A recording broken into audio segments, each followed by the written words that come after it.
Facebook প্রতিদিনই নতুন নতুন আপডেট আনে। এবার একটা আমি ওই কমেন্ট সেকশান গিয়ে প্রেস করে দেখলাম, ড্যাশবোর্ডে লিখছে give your audience some love, give your audience some love, বুঝুন, এবং রেকগনাইজ করুন আপনার নিউ ফলোয়ার্সের জন্য। তাহলে কী হবে, আপনার এঙ্গেজমেন্ট বাড়বে।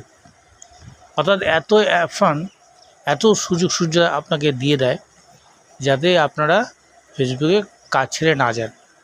সুতরাং ফেসবুক নতুন করে প্রতিদিন আপডেট করবেন এবং আপডেট করে আপনার ফেসবুকে ভিডিও, কন্টেন্ট, স্টোরি রেকগনাইজ করতে বলছে। মানে কি, আপনাকে অডিয়েন্সের জন্য প্রতিদিন নতুন স্টোরি,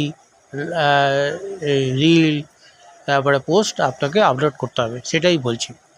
এবং সেই জন্য অপশান দিয়ে দিয়েছে, বিভিন্ন অপশান থেকে আপনি আপলোড করবেন, সেটা দিয়েছেন। ভালো করে দেখুন, ড্যাশবোর্ডটা ভালো করে আপডেট করুন।